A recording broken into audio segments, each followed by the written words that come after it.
Bom dia, boa tarde, boa noite. Não sei que momento do seu dia você está ouvindo esse episódio, mas seja muito bem-vindo ao nosso canal do Vale um Podcast. Pegue o bloco de notas, se sente na cadeira, tome seu cafezinho, porque se estamos aqui, é porque essa história vale um podcast.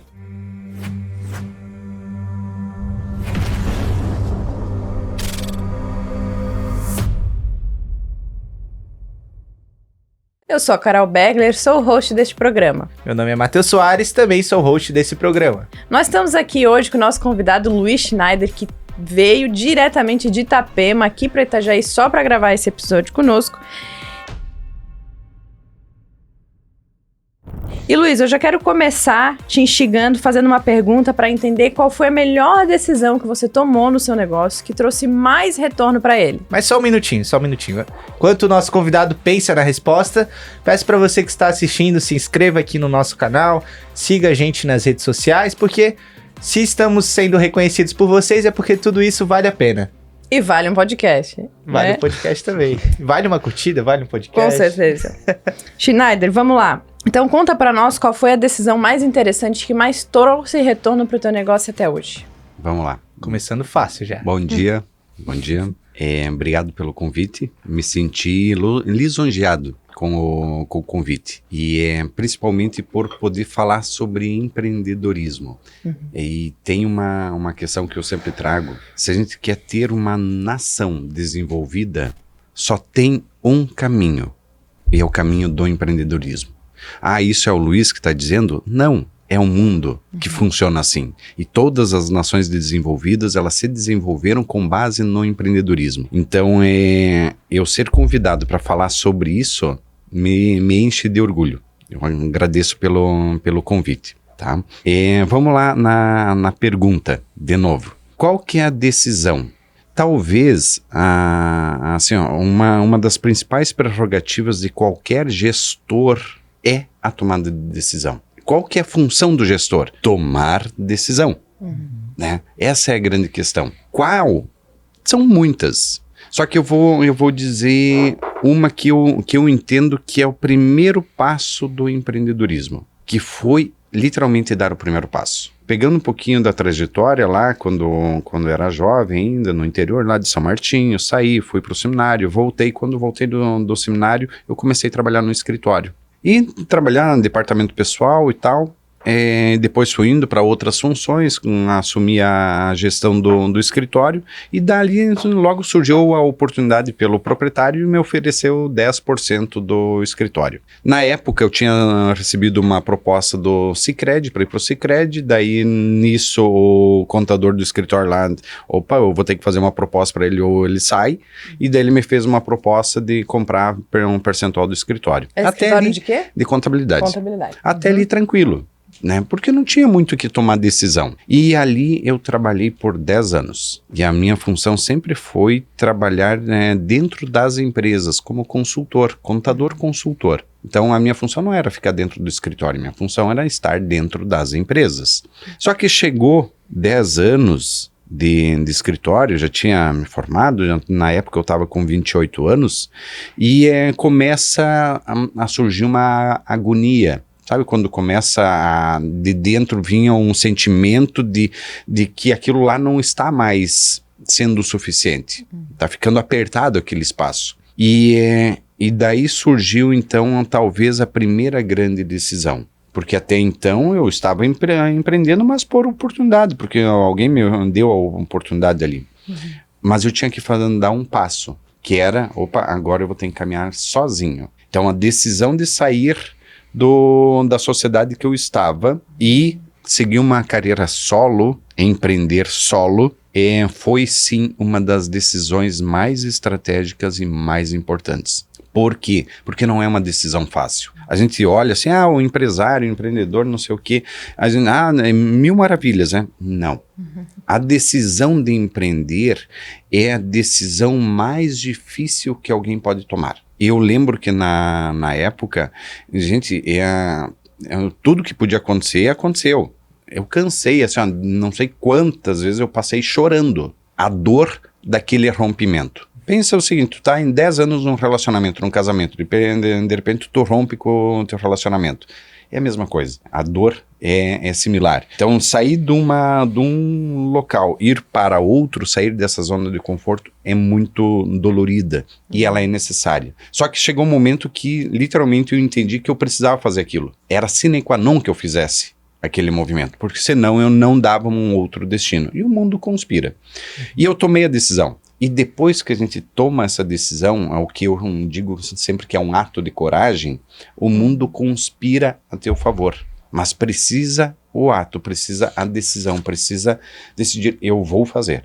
Custe o que custar, chorando, não chorando, doendo, não importa, eu vou fazer. Aí depois as coisas fluem. Então, respondendo, pode ser meio comprida a resposta, mas o primeiro e a primeira e grande decisão que eu vejo foi a questão de eu sair da sociedade que eu estava, que eu sabia que eu tinha um teto ali, que eu não conseguia extrapolar ele, e empreender. E daí tem todo um contexto junto, mas isso foi a grande decisão e que eu sempre digo, empreender é um ato de coragem. Sem dúvida. Não é nenhuma outra coisa. Você vai para física quântica, vai para todo, a gente vai ver que o medo e a coragem são a linha que divide. Então, quando você tem um ato de coragem, toda a tua vibração começa a mudar. E o mundo começa a conspirar a seu favor. Frase do Paulo Coelho, o alquimista. Com certeza. Tanto é um ato de coragem que eu vejo que muitas pessoas têm potencial, elas têm tudo para começar a empreender, ter o próprio negócio, mas elas têm medo por conta de já estar no emprego com estabilidade, ou estar no concurso público, e aí as pessoas acabam abrindo mão dos sonhos por conta da estabilidade, por conta de algo que tu vai passar uma vida inteira e talvez lá no final da tua vida tu possa pensar, poxa, por que eu não vivi a vida que eu quis, né? Eu tive a oportunidade de fazer uma pergunta pro Flávio Augusto, Flávio Augusto, dono da WhatsApp, foi dono de um time de futebol, bem famoso no empreendedorismo, e eu perguntei pra ele assim, por que tu instiga tantas pessoas a empreenderem se todo mundo empreender, ninguém mais vai trabalhar nas suas empresas, né? Daí ele falou que era estatístico, que a maioria das pessoas não vai empreender por causa do medo, né? Isso mesmo. Que empreender realmente é um ato de coragem, é para quem tem uma inquietação dentro de si para querer fazer algo melhor. Eu mesmo comecei a empreender porque eu queria proporcionar um ambiente mais saudável para as pessoas dentro do mercado de trabalho. Eu trabalhei anos num ambiente um pouco opressor e eu pensava, não é possível que precise ser assim. E aí eu assim, não, eu vou abrir o meu negócio e aqui eu vou fazer diferente, né? Eu vou ditar as regras do jogo, vou criar uma cultura saudável, porque não é só o fato de gerar economia, tu proporcionar algo além para as pessoas também, né? E isso eu acho que é muito cultural da empresa também, né? Desde o início. E essa decisão que tu saiu da sociedade, enfim, começou a empreender no quê? Quais são as empresas que tu tem hoje? O que tu faz nessas empresas? Conta um pouquinho para nós. Ali, vamos lá. Na época, eu já fiz bastante coisa, tá? Vou pegar um bloquinho de notas. Bastante coisa mesmo, porque eu vou começar antes, lá no começo, que é bem interessante. Quando nós éramos crianças, nós somos entre 4 irmãos em casa, nós morávamos no interior, na roça. Não tinha fazer o quê? Não tinha dinheiro. E o pai e a mãe não davam dinheiro, nem tinham condições. Só que eles fizeram um negócio com nós. Eles deixavam nós pegar e colher tudo que nós podia de fruta, que tinha lá, laranja, bergamota, noz, espera, maçã, tudo que tinha, nós podia vender. E o dinheiro era nosso. Legal. E eu lembro que com 6 anos, 7 anos, estava eu, a minha irmã e depois o meu irmão, andando pela cidade lá com um balainho de laranja, de noz, e vendendo. Então eu acho que começou ali.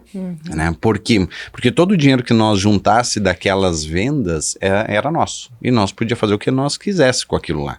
Então começou ali. E daí, beleza, depois disso aconteceu, eu acabei saindo do interior, indo para o seminário, porque na época não tinha muita opção, a única forma era sair, e sair era poder estudar fora. Como os pais não tinham condições de pagar uma faculdade, não, vai para o seminário e vamos tentar alguma coisa ali. Seminário? Seminário é para formação para padres. Ah, para padres, né? certo. Então é o início da formação.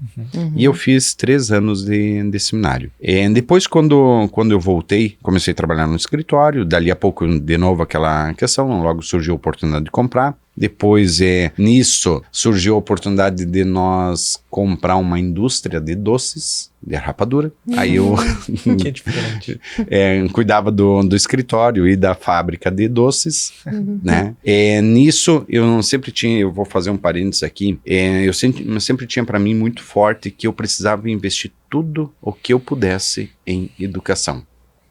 Né? Tudo. E isso foi quando eu voltei do seminário com 18 anos, eu prometi para mim que eu investiria tudo que eu pudesse em educação. Né? E tudo que eu ganhava, ou era livro, curso, faculdade, tudo. Nisso, eu lembro que eu tava no escritório, cuidava do escritório, tinha a fábrica de rapadura, estava terminando a graduação de contábeis, fazendo pós-graduação em gestão financeira e controladoria, tinha iniciado o mestrado e dava aula no Instituto Federal. Né? Tudo ao mesmo tempo. A loucura. Com quantos anos? Eu tinha na época 26, 27 anos. Nossa. Só que daí chega um momento assim, que o mundo ajusta. Quando tá desequilibrado, que era aquele momento que eu estava naquele desequilíbrio, uma loucura. E daí eu sofri um acidente e tive que... agora eu tenho que priorizar o que eu posso fazer. E na época daí eu tinha... A faculdade estava terminando, a pós-graduação só faltava o TCC. Eu fazia a faculdade em Direito ainda. Além de tudo isso, ainda fazia a faculdade em Direito. Tinha um hobby. Né? E daí eu tive que selecionar o que eu podia continuar fazendo, porque agora eu estava na UTI. Não sabia quando que eu ia sair de lá, né? Bom, então limpa, deixa só o que precisa. Né? Aí eu fiquei com o escritório, depois a fábrica de rapadura eu acabei vendendo. Nisso, na época, eu já fazia aqueles seguros de PVAT, encaminhava de PVAT, depois fui dar aula na faculdade também, então um monte de atividades. Né? Como eu acompanhava a construção civil, sempre fui contador, consultor da área de construção civil, pensei, um dia eu quero construir. Aí até que surgiu a oportunidade e isso que me trouxe para Itapema. Como consultor da área, eu fui convidado para vir prestar consultoria numa empresa aqui e acabei ficando como diretor administrativo por um tempo. E daí chegou o momento, eu quero também construir. Voltei para o Rio Grande do Sul, abri a construtora com outro sócio, depois a gente separou a sociedade, segui a construtora sozinho. E daí eu tinha um escritório, tinha a construtora, e daí surgiu a oportunidade de empreender nesse mercado que eu estou hoje, que é fundo de investimento em direito creditório. Por quê? Por uma questão de relacionamento. Quando eu fiz um dos MBAs, que foi gestão empresarial, lá em Passo Fundo, eu conheci um colega, que hoje é meu sócio, Guaraci, e de lá a gente se tornou amigo, comecei a atender ele dentro da empresa dele, e a gente foi se aproximando, até que um dia ele me disse, Luiz, por que a gente não faz esse negócio aqui? Depois Guaraci, eu nem sei o que é isso. Não, mas é interessante, vamos... Guaraci, beleza, ok, pode até ser, eu até ajudo a estruturar isso aqui, mas eu não tenho tempo. Cuida você, eu tenho escritório, eu tenho construtora, eu tenho as consultorias, não vou ter como te acompanhar. E daí, tá, beleza, Luiz, então vamos montar ali, deixa que eu toco esse negócio. E daí surgiu esse outro negócio. Então, quando tu faz a pergunta, quais são os negócios, a questão do empreender, não sei se vocês lembram de um livro, Quem Roubou o Meu Queijo? Já ouvi falar. Sim, já li Né? esse livro. Ele é muito interessante porque fala da inquietude. Quando você tá, beleza, conta a história dos ratinhos lá, que eles vão e acham estoque de queijo. Um senta lá e passa comendo aquele queijo. O outro pega um pedacinho e pensa, eu vou continuar caminhando, eu vou procurar mais. Né? E um dia acaba aquele estoque de queijo e ele fica sem. Só que o outro já tinha andado. Já tinha procurado, já tinha mapeado o espaço, já tinha visto outras oportunidades, ele continuou avançando. E eu lembro que isso foi lá no começo, eu li esse livro, para mim ficou quase que, dá para dizer, no inconsciente. Beleza, cheguei no mercado, ok, mas eu não posso ficar parado aqui. Eu preciso buscar outras coisas, eu preciso estar me movimentando, porque dali a pouco esse negócio não é mais tão interessante e surgem outros. E daí ele sempre traz o exemplo dos picos e vales. Então tu tem que sempre estar buscando os picos. Vai passar pelo vale, mas tu tem que estar mirando um outro pico maior, né? Então, isso que eu vejo que é a questão do empreendedorismo, essa inquietude de sempre estar procurando alguma oportunidade. E oportunidade tem bastante. Sim. Tem. E na história, o rato que fica parado comendo aquele queijo que acho que era a maior quantidade que ele já tinha encontrado, depois eles se encontram, né? E ele fica surpreso do outro rato ter continuado e... Ter continuado e depois ter uma continuação desse livro, que é bem interessante, que daí conta a história do que aconteceu com aquele que tinha continuado, né? E daí ele volta a buscar outro ratinho para dizer, cara, existe um mundo Sim. aqui. Se nós não se movimentar, a gente não vai ver esse mundo. E esse mundo é muito maior do que a gente imagina. Daí ele leva para um outro lugar que ele fica encantado. Legal. É muito, Dá pra muito fazer interessante. um paralelo muito Exato. É um paralelo muito interessante à vida empreendedora. Sim. Inclusive, a gente está lendo, né, Matheus, lá no escritório, toda semana a gente faz o Clube do Livro e a gente debate, a gente lê na semana um capítulo e na semana seguinte a equipe se reúne para debater. E a obra dessa temporada é Oportunidades Disfarçadas por indicação sua, né? Eu lembro que a gente fez uma reunião lá no escritório, tu comentou desse livro e hoje a gente tá lendo ele e descobrindo a história das grandes marcas, né? Não só no Brasil, mas fora do Brasil. E é muito interessante porque tem oportunidade em tudo, na crise, na equipe, na falta de dinheiro, na concorrência. Coisas boas, coisas ruins. A gente acha que os grandes nasceram grandes. Não é. Todos nasceram muitas vezes de uma necessidade. Sim. Por isso que eu gostei tanto desse livro, eu sempre indico esse livro, porque assim, às vezes o cara olha para o empreendedor, o cara de sucesso, vai lá na raiz. Vai lá ver onde é que esse cara começou, por que ele começou. Aí tu vai ver que tem toda uma construção. Ninguém nasceu grande. Todo mundo nasceu pequeno, se esforçou, foi consistente para chegar no nível que está. Exatamente. Esse é o grande objetivo do podcast também, né? Pegar pessoas da nossa região, porque geralmente as nossas referências não são daqui, né? São de São Paulo, de outros países. A ideia é realmente trazer os empresários de sucesso para eles contarem como que eles começaram. Porque a única coisa que nasce grande é monstro, né? Então, a gente quer exatamente isso. Fazer com que as pessoas entendam, não, peraí, se eles conseguiram, se a gente conseguiu, tu também pode, né? Então, essa é a ideia, para inspirar a dar o passo. Eu sempre disse que a gente dá o passo e Deus coloca o chão, né? E aí a gente vai continuar na Esse é caminhada. o ato de coragem. Deu o passo, o mundo conspira e cria o chão. Com certeza. Agora, se não der o passo, com o ato de coragem, Não tem como. não vai se criar. E daí, nisso, agora vamos fazer só um adendo.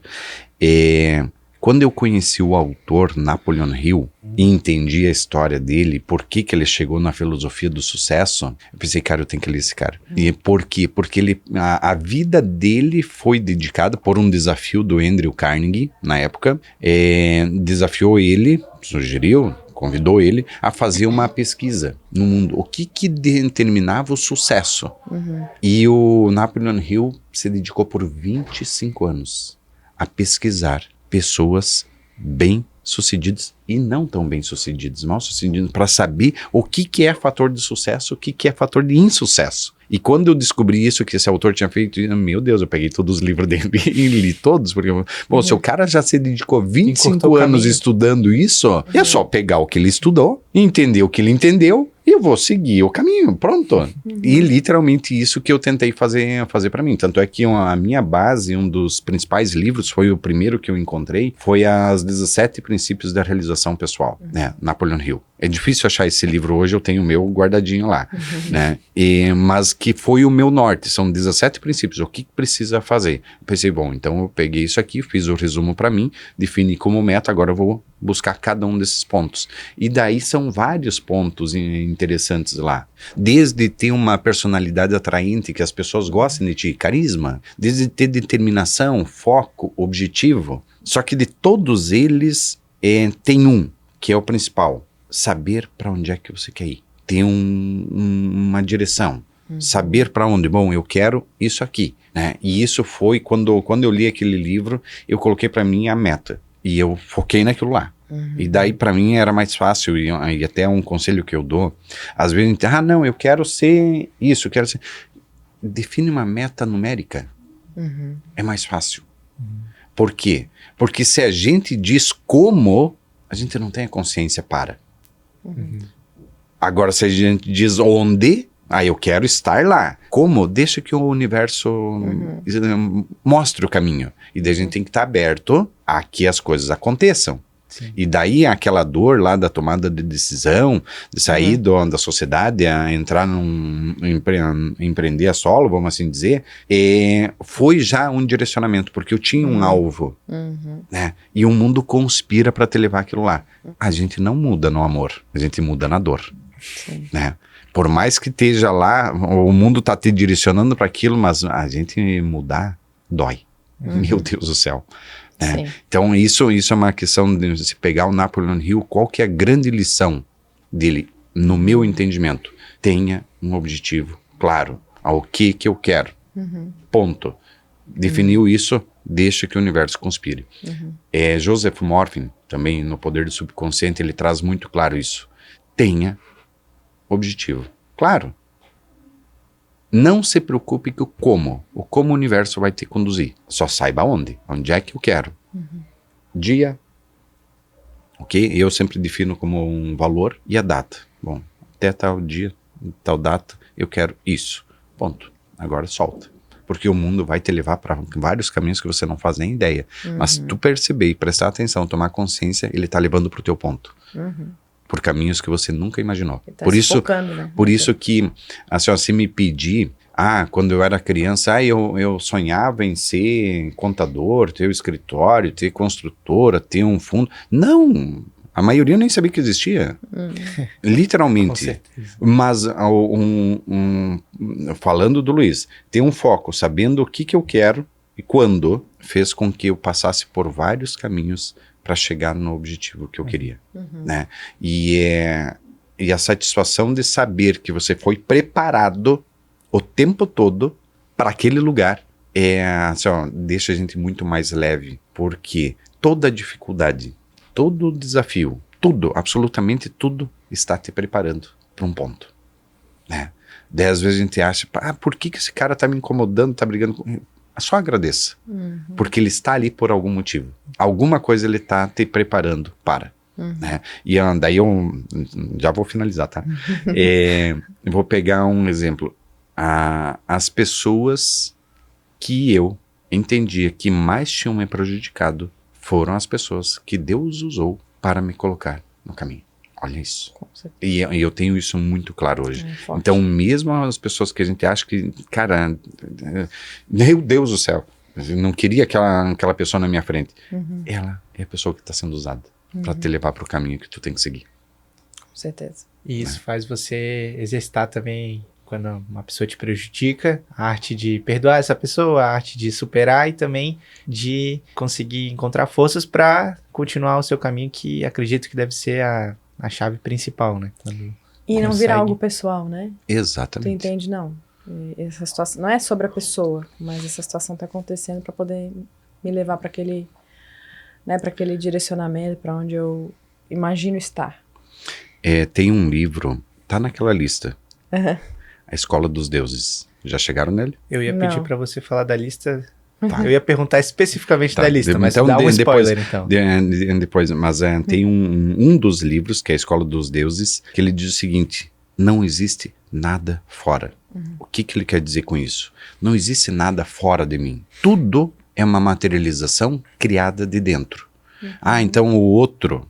Cara, não existe outro. Existe uma consciência que materializa tudo. Então, inclusive o outro foi uma materialização tua. É bem interessante. Eu, particularmente, tive que ler umas 3, 4 vezes até conseguir tomar consciência de algumas coisas, porque ele é extremamente profundo. E depois a gente vai falar sobre a lista. Sim. Tá, eu acredito que tudo é a forma como você ou enxerga, ou percebe, ou escuta, ou pensa. Então, faz sentido ter essa materialização daquilo que você já está carregando e já está colocando como uma percepção do que realmente acontece, que parece ser externo, parece ser de fora para dentro, mas muitas vezes é de dentro para fora.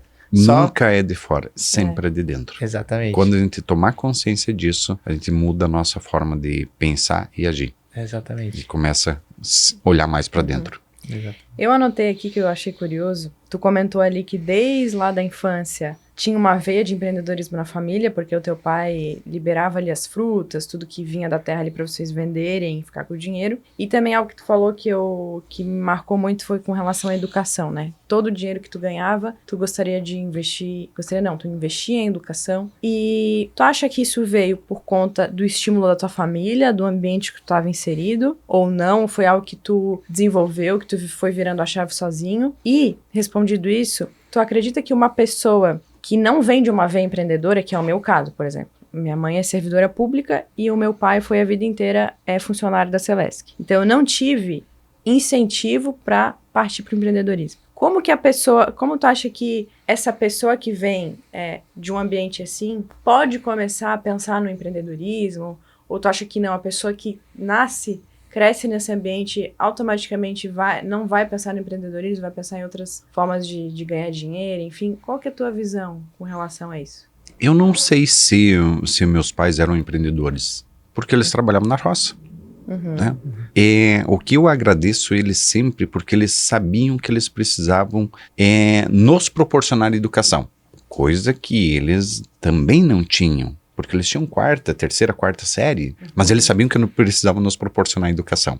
E lá naquele ambiente que nós estávamos não tinha isso. Então, o jeito que eles acharam de nos proporcionar educação, sem dinheiro, sem condições, e num lugar que não teria, foi mandar nós para fora. Olha só, pegar o filho, com 12, 13, 14 anos, é desafiador. Por isso que eu tenho um orgulho muito grande pelo meu pai, pela minha mãe, pelo que eles fizeram e pela consciência que eles tinham na época. Não acredito que o empreendedorismo seja exclusivamente pelo ambiente. O ambiente ajuda, mas não é pelo ambiente.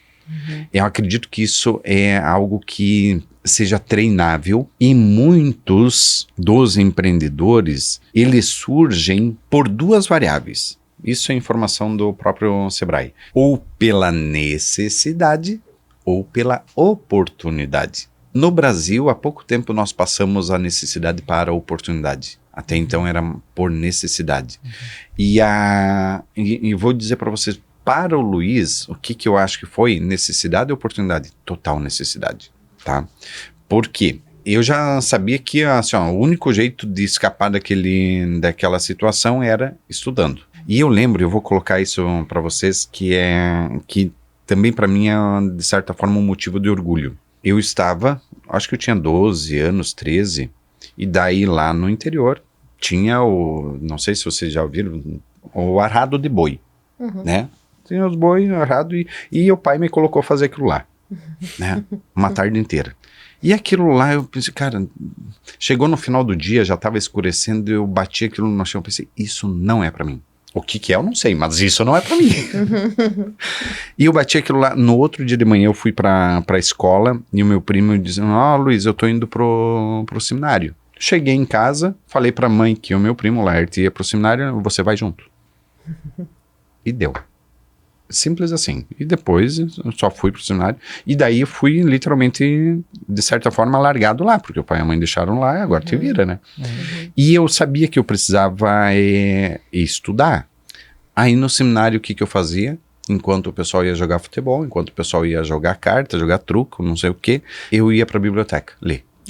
Porque eu sabia que eu precisava estudar. E quando eu não estava lendo na biblioteca, eu ia para a sala de datilografia. Na época tinha até o 286 lá, o computador, mas eu precisava aprender a digitar, daí tinha as máquinas de escrever lá, eu achei um livro que ensinava como o curso de datilografia, eu comecei a fazer aquilo lá, para aprender isso. Então eu passei 3 anos no seminário estudando. E lá, a ponto de 10 horas da noite, tudo desligado, tinha que todo mundo ir dormir. Eu me escondia numa sala com uma lamparina e ficava lendo até meia-noite, até quando eu aguentava, e depois eu ia dormir. Se isso veio de um ambiente, eu acredito que não é, o ambiente ajuda, mas não é o decisor. Por isso que quando você falou antes do Flávio Augusto, mas se todo mundo empreender, não vai ter quem vai trabalhar? Não é todo mundo que empreende. Né? Literalmente não é.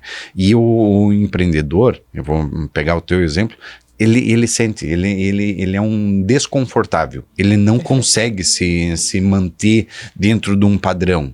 Ele é desconfortável consigo mesmo. Né? Então isso vem muito, eu acredito muito de uma essência. Vem de dentro. Vem de novo. dentro. Talvez por oportunidade. Ou às vezes até não tenha, mas tenha necessidade. Por isso que até pouco tempo atrás o Brasil era desenvolvido por empreendedores por necessidade, não por oportunidade. Hoje já inverteu. Né? E daí volta de novo aquele ato de coragem. Mesmo que seja por necessidade, tu tá numa situação desesperadora muitas vezes, e se falar com muitos grandes empreendedores, eles vão dizer, cara, eu tava passando fome. E daí eu tive que fazer alguma coisa e fiz isso, e dali aconteceu. O que aconteceu? Um ato de coragem. E depois daquele ato de coragem, o mundo se forma, cria o chão, as oportunidades surgem. Não é o exemplo do Walt Disney? Exatamente. Do Walt Disney, quantos outros... será que ele tinha um ambiente favorável na rua? Não. Será que ele alguém ensinou ele? Será que os pais ensinaram? Não. Mas foi. A questão é, o ponto que separa, a física quântica explica isso, o ponto que separa é o ato de coragem. Seja por oportunidade, seja por necessidade. Muitos grandes empreendedores é pela necessidade. E daí, muitas histórias no livro lá, Oportunidades Disfarçadas, que mostram isso, né? Sim. Muitas. Lá tem histórias de empresários que começaram a sua empresa por conta de obviamente, de uma necessidade, mas também de uma percepção que eles tiveram de algo que já acontecia, mas aprenderam a encarar de uma forma diferente, e assim, tiveram ideias, tiveram coragem também, né, para implementar essas ideias. Então, vai muito de encontro com o que você falou. Já pensou em escrever um livro? Ainda, já passou pela cabeça, mas ainda não tá, vai ter um momento. Com certeza. O que eu sempre digo, obrigado pela pergunta, assim, ó, tudo acontece no momento certo, da forma certa. Não precisa colocar pressão, não precisa achar que tem que ser do teu jeito. Vai acontecer. No momento certo, da forma certa. E se tiver que escrever um livro, eu sei que vai chegar um momento que isso vai acontecer. Vai aparecer uma pessoa e vai surgir sem precisar forçar. Essa é a grande questão. Depois tu vai chegar numa pergunta que eu sei que tu vai fazer, daí eu quero trazer isso. E é o quanto que a importância de perceber que você não precisa forçar. Não é na pressão. Verdade. Muito pelo contrário. Um exemplo claro disso, Carol, o podcast, porque eu lembro que quando, há muito tempo atrás, 4, 5 anos atrás, falava de podcast como se fosse algo assim, muito difícil de começar, fosse algo distante, e eu sei que a Carol já tinha desejo de fazer isso, vontade, só que parecia muito distante.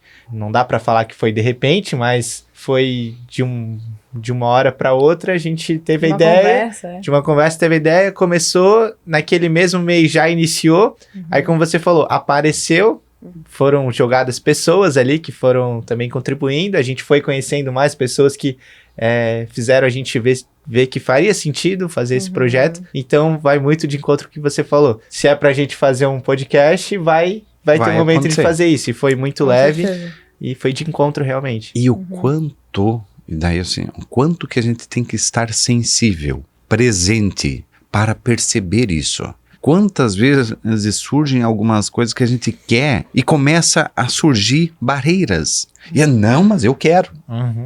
Insiste. E as barreiras continuam aparecendo e você continua insistindo. Cara, aquilo não é para ti. Solta, deixa passar. Quantas vezes isso acontece para mim particularmente? Gente, tinha outdoor na minha frente me mostrando. E eu não conseguia enxergar. Porque eu estava aficionado numa coisa. No momento, sabe quando que a vida começa a tomar sentido? Quando a gente solta. Tá bom. A gente pode chamar isso de Deus, pode chamar isso de Jesus Cristo, pode chamar isso de energia, de frequência, de qualquer coisa. Mas é a forma como as coisas acontecem. Muito bom. Né? Pode seguir. Então, vamos lá. Já que falou de... Parece uma cegueira, assim, né? Quando a pessoa quer insistir e aí chega lá no final, dá tudo errado e a pessoa pensa, poxa, por que dá tudo errado pra mim? Eu sou tão bom, eu sou tão do bem, porque insistiu numa coisa que não era pra fazer. Então, por esse viés, qual que foi o erro mais caro que tu já cometeu nos negócios, na vida, e o que tu aprendeu com ele para que as pessoas evitem, né, de cometer o mesmo erro? Obrigado pela pergunta. A pressão de querer chegar num lugar, num resultado a qualquer custo, muitas vezes, falando do Luiz, muitas vezes me fez ser cruel para com as pessoas. E isso é um dos erros que mais que eu olho para trás, cara, não era assim. Eu errei. O bom é que a gente pode tomar consciência e corrigir, inclusive o passado. É só tomar consciência dele e se perdoar. Mas assim, ó, hoje eu olho para as pessoas de uma forma totalmente diferente. Porque não adianta você achar que a pessoa tem que ser do jeito que tu quer que ela seja. Ela é do jeito dela. E cabe apenas a gente respeitar e aprender a tratar com ela da forma como tem que ser. E eu fui muito cruel no sentido de, assim, ó, muitas vezes não respeitar, de criar um ambiente que não é produtivo, né, pela pressão. Hoje, quando eu digo, cara, solta, não coloca pressão, porque não precisa colocar pressão, que as coisas vão acontecer, e quanto mais coloca pressão, pior fica, né? Hoje está muito claro isso, e eu tenho muito claro para mim que o pior erro que eu cometi, que eu podia ter cometido, foi ser cruel com as pessoas, né? E oro todo dia pedindo perdão por isso, pedindo perdão para as pessoas pela forma como eu agi, assim, ó, não de uma forma adequada. O principal recurso, o principal capital de qualquer organização, de qualquer desenvolvimento são as pessoas. E cada um tem um jeito. Sabe quando eu entendi isso? Quando? Fazendo o curso Dale Carnegie Course. Que foi para mim um divisor de águas. Já ouvi falar muito bem. Eu fiz o curso. A gente tem todas as técnicas. Se ouviu falar, não fez, faça. Eu digo por mim, não passa essa vida sem fazer. E quanto antes, melhor. Eu queria ter feito isso com 18 anos, ou antes. Eu fui fazer, eu já tinha, acho que 30, 32, 34 anos, né? E eu fiz todo o curso, não caiu a chave num princípio. Daí, quando a gente faz o curso, e depois a gente é convidado para ser graduado, é o termo que eu uso, que é quem vai dar apoio à nova turma. Certo. Né? Quem vai acompanhar, ajudar o instrutor na nova turma. Então a gente repete o curso, mas agora como um assistente. E eu lembro que numa dessas aulas como assistente, foi discutido sobre um princípio. Como que eu faço com que a pessoa queira fazer aquilo que eu quero que ela faça? Eu vou repetir o princípio. Como eu faço para a pessoa querer fazer aquilo que eu quero que ela faça? Gente, quando eu tomei consciência daquele princípio, eu lembro exatamente onde é que eu estava sentado. Eu sei que eu amoleci na cadeira, porque eu pensei, meu Deus, tudo isso para mim chegar nesse princípio e tomar consciência dele. Porque até então só passava, entra num vídeo, sai no outro, a gente não toma consciência. Quando eu tomei consciência desse princípio, eu pensei, meu Deus, agora eu entendi. Porque tudo aquilo aquela crueldade, aquela dificuldade, aquele desrespeito para com o ser humano, porque eu não entendia desse princípio. A questão não é, eu posso ser autoritário, eu posso fazer, a minha empresa eu faço do jeito que eu quero e tu tem que fazer assim. Não adianta, porque a pessoa só vai fazer se ela querer fazer. Ela faz a primeira vez, na segunda ele já faz meia boca e depois já não faz mais. Então, olha a grandiosidade do princípio do Dale Carnegie.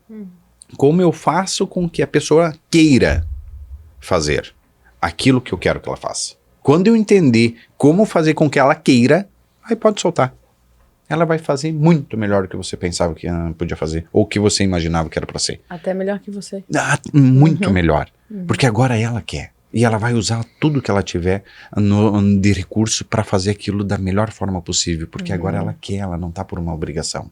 Né? E isso muda a gestão, muda a forma de tratar com as pessoas. E daí nós temos um exemplo muito interessante que é o BNI. Né? Tenta mandar em alguém. Vai perder. Vai. Então não existe mandar. Sim. Existe você achar um jeito de fazer com que a pessoa queira fazer. Uhum. Quando você descobrir isso, por isso que o BNI é uma escola do Total. empreendedorismo. Por quê? Porque lá nós temos que gerir, nós temos que estar presente numa equipe e aquilo lá tem que funcionar, sem ninguém mandar em ninguém. Uhum. Exatamente. Né? Todos têm que ser por engajamento. Uhum. É um desafio, né? É um desafio. Na empresa é fácil Quando mandar, para né? pra olhar assim é um desafio. É um Porque lá desafio. cada um é, vamos supor, o seu próprio... Todos são líderes, né? Todos são são líderes. líderes. E daí como é que você trabalha com isso? É. Né? A não ser usando um princípio do Dale Carnegie. Como que eu faço para ela querer? Quando eu entender como que eu faço para ela querer, daí vai dar certo. E cada situação tem uma resposta diferente, né? Cada situação tem um jeito de estimular, de fazer a pessoa querer. Cada pessoa tem um perfil. Cada pessoa tem os seus valores. E daí entra a grandiosidade da habilidade de gestão de pessoas, de tratar com pessoas. E quando eu digo que o meu maior erro foi nisso, talvez hoje eu uso esse erro para tentar ser muito melhor com pessoas. Porque eu sei que o sucesso está ligado a pessoas, E né? A transmitir. time, né? A engajamento. E transmitir esse princípio, né? Também para os outros. Isso mesmo. BNI é uma escola, o Lucas fala, né? De empreendedorismo na prática, porque liderar líderes não é fácil, assim. Ainda mais porque as pessoas têm perfis diferentes. Então, eu sou uma pessoa dominante. Eu já fiz a minha análise de perfil ali. E para mim é tudo muito objetivo. É metodologia, tá aqui, tem que fazer. Só que tem pessoas que não funcionam assim. Tem o que é conforme, tem o que é estável, tem o que... Então, lidar com tudo isso é, de fato, um aprendizado. É como depois eu até comentei em algumas outras oportunidades, que quando eu assumi cargos de liderança também dentro do BNI, já fui vice-presidente, hoje sou presidente, já fui coordenadora, eu aprendi a lidar melhor com as pessoas também. Porque antes eu era um membro, eu ia lá, ia na reunião, ia para casa, eu não tinha nenhuma responsabilidade maior dentro da equipe. Depois que eu assumi mais responsabilidades, pensei, opa, agora as pessoas estão me vendo mais, eu estou mais em evidência. Então, o que eu preciso fazer para que eu possa ser exemplo, né? Para que a gente se ajude mutuamente, enfim. Então, quando tu assume mais responsabilidade, tu assume mais visibilidade, é aí que tu tem que cada vez mais cuidar com as tuas atitudes, com o que tu fala, né? Para tu poder ser exemplo, até para as pessoas te referenciarem em negócios, né? Eu sempre falo, o BNI, ele me trouxe retorno a partir do 2º ano, retorno financeiro. Mas retorno de vida, de conhecimento, de aprendizado, de sabedoria, desde o momento que eu entrei no grupo, Desde o que eu primeiro tive dia, né? que lidar com pessoas diferentes de mim, que é como tu falou, a gente não tá na empresa que as regras são do nosso jeito. Ali são outras regras, a gente tem que cumprir um método, né? Então, foi um divisor de águas, assim. Depois que eu assumi mais responsabilidades dentro do grupo, e eu sempre falo para quem participa, se desafia. Assume um cargo, assume uma liderança, porque isso vai te transformar, isso vai te moldar, não só dentro do mundo dos negócios, mas, né, na tua vida. E sobre o princípio, né, de a pessoa querer forçar, pressionar, a pessoa não vai fazer, é também nos relacionamentos fora. Então, às vezes, a gente vê muitas pessoas falarem, aquele homem mudou porque ele casou com fulana de tal. Não, a pessoa não muda por conta do outro. O homem não vai mudar porque a mulher tá pedindo. Ele vai mudar porque ele quer mudar. E a esposa também, ela não vai mudar porque o homem tá falando isso, faz assim, faz assim. Não, ela vai mudar quando ela tiver real interesse. Quando ela tomar consciência e querer. Exatamente. Então, a gente já tá caminhando pro final, infelizmente. Calma. Eu ficaria aqui o dia inteiro te ouvindo. Tem uma pergunta que eu quero fazer. Tá. A gente vai esperar pra a pergunta. O Luiz, quando a gente conversou lá no escritório, ele teve uma coisa que ele falou que foi muito legal e ficou marcado, que foi a lista de livros que você falou que mudou a sua vida. E aquela vez a gente conversou e, claro, a gente gravou, tanto é que a gente começou a ler alguns livros que foram indicados, né? Não sei se esse exatamente estava na lista, Esse mas não eu tá. tenho certeza que a lista seria uma fonte que a gente iria se basear para escolher os próximos também. E eu não sei se tu já falou isso em algum momento que ficou gravado. Então, como aqui a gente está gravando essa conversa, saiba que vai ficar gravado e outras pessoas também podem escutar isso e usar como algo positivo para si. Então, conta pra gente essa história da sua lista de livros e como isso pode ajudar outras pessoas também. A lista de livro eu tenho bem claro. Se puder puxar a lista dos filmes, porque eles são 2 paralelos, né? Tem os filmes e tem os livros. Só que eu vou contar um pouquinho antes por que eu cheguei nisso. E quando eu digo que a gente é preparado o tempo todo para estar no lugar que a gente deveria estar, e o mundo conspira para isso. E daí eu vou lembrar, eu estava fazendo MBA em Incorporação Imobiliária, na FGV, Florianópolis. E já tinha passado várias disciplinas, até que nós chegamos numa disciplina chamada Aspectos Jurídicos da Construção Civil, que o professor Fábio Soares de Mello, né? E nós, durante a aula lá, conversando, falando da questão do aspecto jurídico e tal, chegou um momento que falamos sobre as formas societárias e falando de sociedade, e teve um colega no meio da sala que ele falou, se eu tiver que ter sociedade, eu não quero ter empresa, né? Beleza, ele falou isso, o professor parou e disse o seguinte, um dia você vai entender que a felicidade só é plena quando compartilhada. E parou. O clima ficou denso. Parecia que dava para fatiar, porque foi muito inusitado aquilo, né? E o professor tentou retomar e não conseguiu. Não, vamos fazer uma pausa aqui que eu quero falar sobre algumas coisas com vocês. E daí ele puxou uma questão de princípios, de valores. E ele disse o seguinte, eu vou deixar para vocês uma lista de livro, de filmes, né? E daí ele passou os livros, até eu vou passar aqui. Os livros, primeiro, Pai Rico, Pai Pobre. Segundo, O Homem Mais Rico da Babilônia. Terceiro, Os Axiomas de Zurique. Quarto, A Escola dos Deuses. E quinto, A Revolta de Atlas. E os filmes, A Grande Aposta, O Lobo de Wall Street, Moneyball, O Homem que Mudou o Jogo, Na Natureza Selvagem e As 5 Pessoas que Você Encontra no Céu. E eu anotei aquilo lá no dia. Só que eu não pedi para o professor e ele não falou por quê daqueles livros, muito menos da sequência dos livros. E eu sei que na segunda-feira, no escritório, eu mandei um e-mail para o professor, eu fiquei muito intrigado, alguns livros já tinha lido, mas eu vou ler de novo, mas eu fiquei intrigado por que dá ordem, por que o senhor disse isso? Daí ele me respondeu, Luiz, isso é uma construção de um ser humano. Por isso que cada livro tem a sua ordem para ser lido. E no final você vai perceber que você se torna uma outra pessoa porque você se apoderou de alguns conhecimentos e algumas coisas que te transformou num ser humano melhor. E eu me atraquei a ler os livros. Isso foi em 2017. E a aula foi lá, se eu não me engano, em junho. E eu coloquei como meta para mim que eu até final do ano ia ler todos os livros. E tem um deles, que é a Revolta de Atlas, que são 4 volumes, 1.200 páginas, lá tem que ter disciplina para todo dia ler, para conseguir fazer todas aquelas leituras, né? E eu lembro que aquilo lá foi um divisor de águas para mim, porque foi literalmente uma construção, né? E ele traz em todos esses livros, ele traz uma nova consciência, né? E traz uma leitura diferente de mundo, de universo. Por isso que muito do que eu falo sempre está embasado num desses livros. Se hoje o que eu faço dentro do fundo de investimento como gestor, muito está calcado dentro de um livro, Os Axiomas de Zurique. Né? E por isso que, de novo, eu vou repetir, nada acontece por acaso. Cada livro, cada frase teve um sentido. E que hoje eu uso aquilo lá. Na época, tu acha que eu ia saber? Não, E a ponto de eu perceber que daquela aula, daquele momento, eu senti, era para isso que eu estava aqui.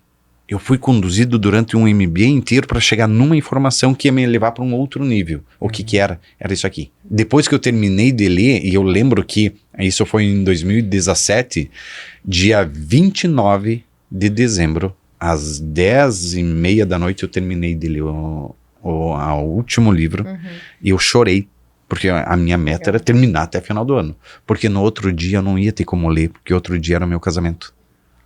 Né? Daí nós já estávamos o dia inteiro envolvido no casamento.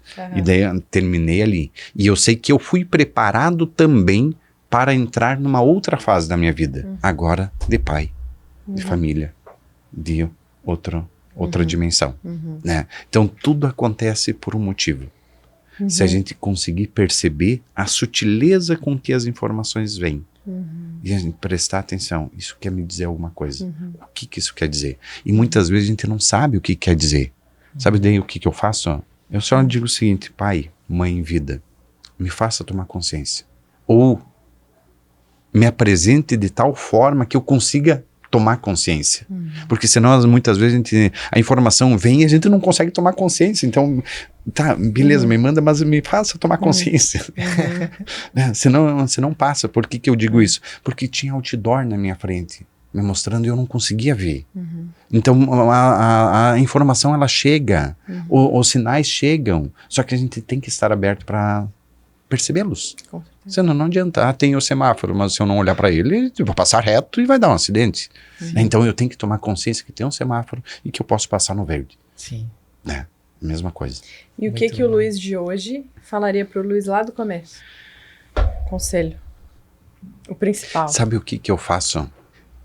O Luiz de hoje fala para 2 crianças, que são minhas filhas, lá de trás. Quando eu falo para elas, e daí eu me emociono, tá? É como se eu estivesse falando pro Luiz de lá. E eu vou repetir a frase que elas repetem toda noite para mim. Eu vou falar no feminino porque são 2 meninas, tá? Eu sou uma grande vencedora, possuo uma memória perfeita para tudo que eu preciso saber. Eu posso, eu mereço e eu consigo. Eu sou a maior. Coração. Eu e Deus somos um. Um somos nós. Possuo uma saúde perfeita e um corpo perfeito. Eu tenho uma grandiosa mente. Essa é a frase que eu falaria para o Luiz lá atrás. Que eu falo todo dia para as minhas filhas. Uau. Muito bom. E elas já decoraram. Sim.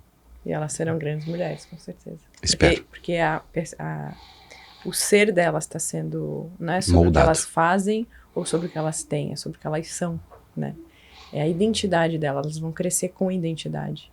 E por isso não vão buscar no mundo, em pessoas, uma carência. Elas já estão sendo supridas por conta da tua figura de pai em casa, de mãe, né? Enfim. Então, isso foi bem forte, né? Agora no final.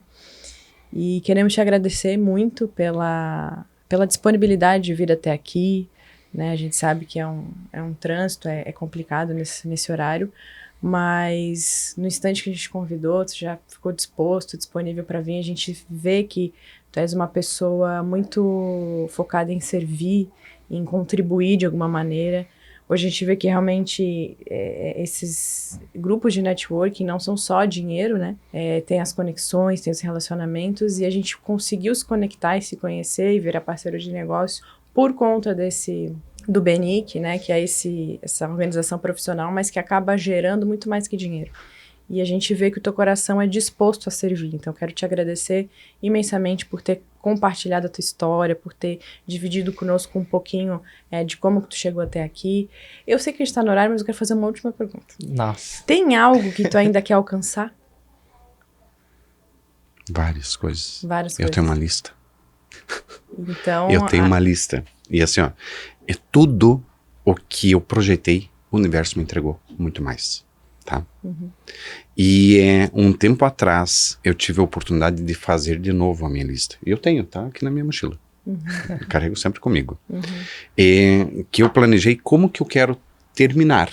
Porque eu tinha uma preocupação muito grande. Eu não quero chegar no final, ver que eu corri uma vida inteira e no final chegar e perceber que eu corri, me esforcei, tudo. Mas estava no lado errado.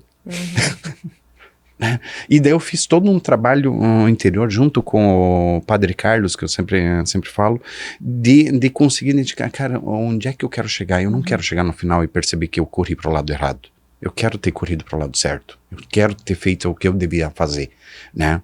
E daí nesse momento eu reescrevi de novo tudo aquilo que eu quero chegar no final da minha vida e ter feito, né?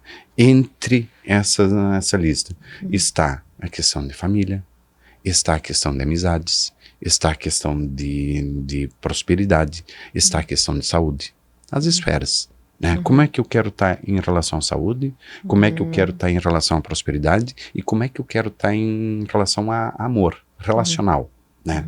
Quando a gente fala de amor, não é é esposa, é relacional, é com quem eu estou, né?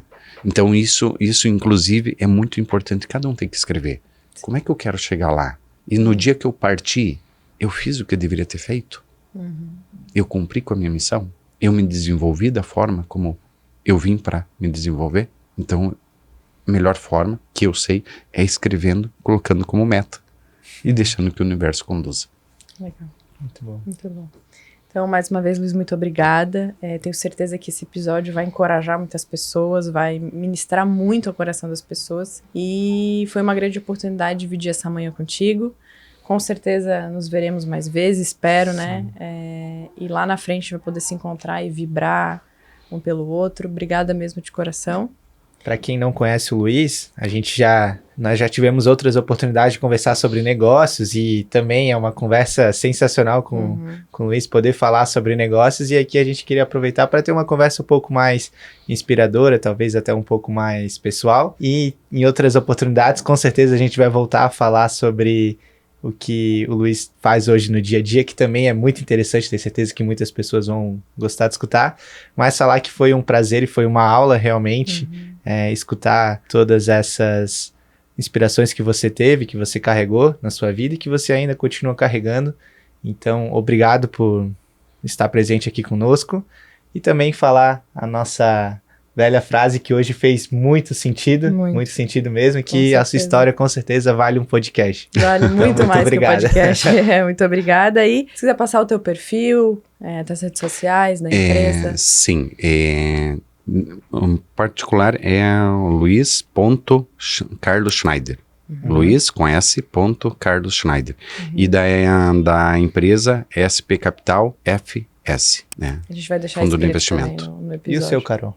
Isso, deixa O lá. meu é @CarolMBergler. Eu falo dicas de contratos, se quiserem me acompanhar. O meu é Matheus S. Soares.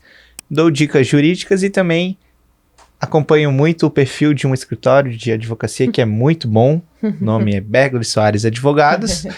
E de uma empresa de cobrança que tem o nome de Cobramos Assessoria, que o próprio nome já diz, que oferece muitos... Faz cobrança. É isso, pessoal. Muito obrigada. Não esqueça de se inscrever no canal, curtir, comentar e até o próximo episódio. Até mais. Até mais.